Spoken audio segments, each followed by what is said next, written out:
everyone, and thank you so much for tuning in to ChasingCinema.com's official YouTube channel. I'm your host, Jacob Toronto. As you can see, not at my desk, but in front of the Christmas tree. Today is day 12 of my 25 days of Christmas movie marathons, which means there's only 13 days left. So make sure to tune in for the next 13 days, as it's going to get much more exciting. Today, however, I'm going to take it a little bit old school to a 1988 film starring Bill Murray called Scrooged.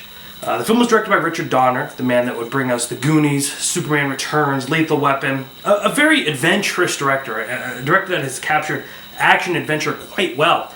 But in Scrooged, we're going to look at a different adaptation of Charles Dickens' classic, A Christmas Carol, which a version I'll also be reviewing later next week. Just in case you didn't tune in to yesterday, I reviewed The Nightmare Before Christmas, the Disney classic from Tim Burton and Henry Selick, as well as a new release with Mr. James Shue, as I reviewed Ron Howard's new film In the Heart of the Sea, which tells the story that inspired Moby Dick. If you've not seen this video, there's a white eye above my head, either over here or over here. I always kind of forget. So make sure to click it. A bunch of links will drop down, and you'll be able to see some of the links or videos that I've been doing as of late.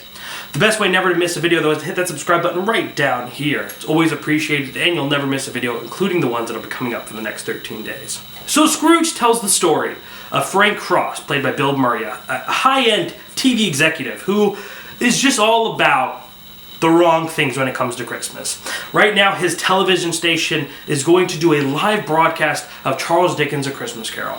No surprise that this whole movie is actually an adaptation of that very story. However, Frank Cross is a very not-so-happy guy. He doesn't really care about giving. He doesn't really care about charity. All the type of things you would find in our character known as Scrooge in all of the Christmas Carol adaptations. He falls in pretty much that category. However, he just also happens to be a little bit funny. He has that attitude, has that sarcasm. That is what kind of drives this movie throughout. I don't think this is the greatest adaptation of A Christmas Carol. I think it's a good one. And to be honest, as a kid, I watched this a lot growing up, but the only thing I really remember is Carol Kane just beating up Bill Murray, beating the hell out of him, headbutting him, hitting him with the toaster. That's the only parts I really remembered. So rewatching this for the first time, start to finish, in quite some time, I was a little bit disappointed because the whole movie just kind of falls by the wayside.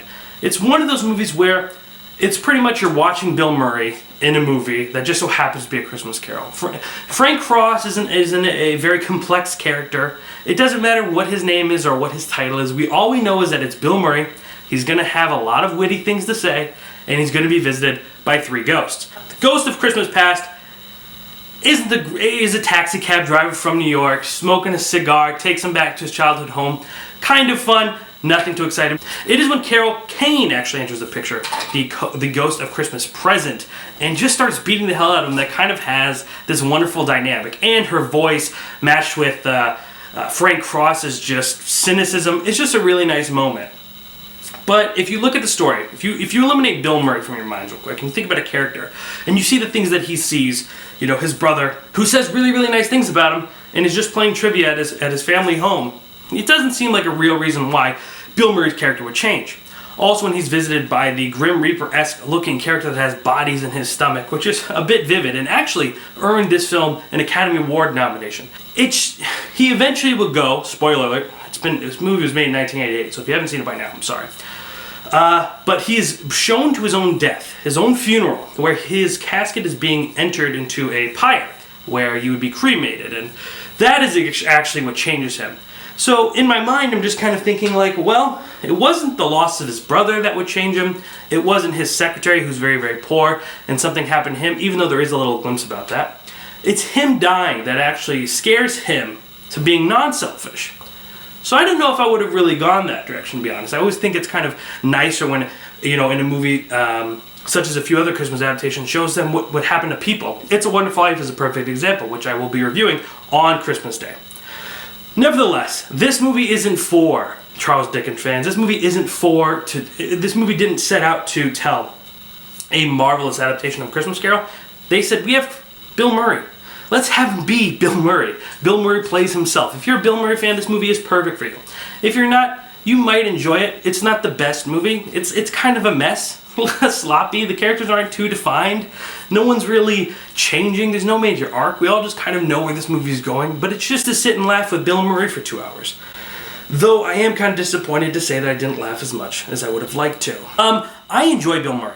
I like him. I don't love him like so many people do. I mean, I wouldn't wear a Bill Murray shirt. That's not true. I probably would wear a Bill Murray shirt. But I wouldn't buy a bunch of Bill Murray shirts or have posters of him on my wall. I mean, the man is a great comedian and a very important part of comedy in television and film throughout the 70s and 80s and up to even now, where he has kind of now become a worshipped film actor. But he is very good in this movie. It's a great way to just kind of spend time with Bill Murray. But overall, this movie really kind of just sits at that mediocre level. Karen Allen is also in this film, who plays Bill Murray's love interest, and she is quite good in this movie. Robert Mitchum is also in this picture. The focus really is, the spotlight really is on Bill Murray, and it's watching him that makes this movie somewhat enjoyable. We also, another problem that I have with movies like this, though, is they kind of go for cheap emotion.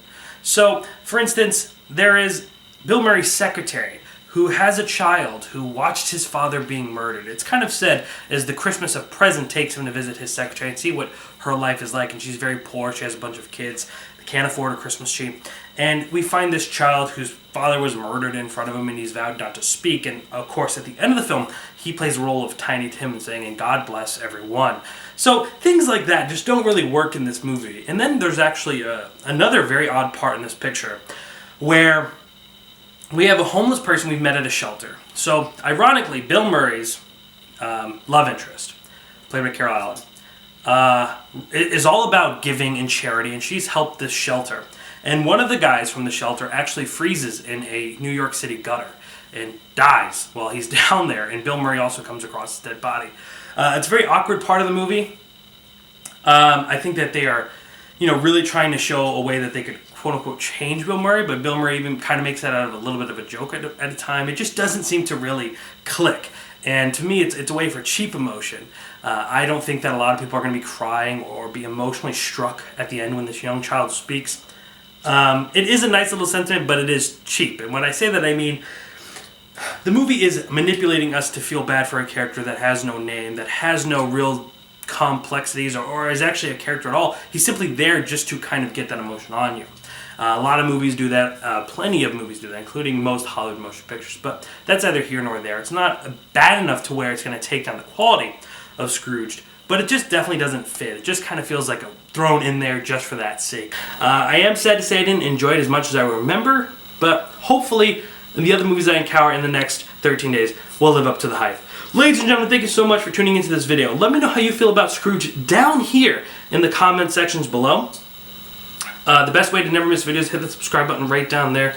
Tune in for the next 13 days, as tomorrow I'll be reviewing Dr. Seuss's How the Grinch Stole Christmas, the 2000 live-action version starring Jim Carrey, directed by Ron Howard.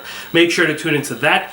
Other than that, guys, thank you so much for tuning into this YouTube channel. Right above the comment section, there's a thumbs up button. Make sure to click it. Lets me know I'm doing a good job. Lets me know you appreciate it. And as always, ladies and gentlemen, my name is Jacob Toronto, and please continue chasing cinema.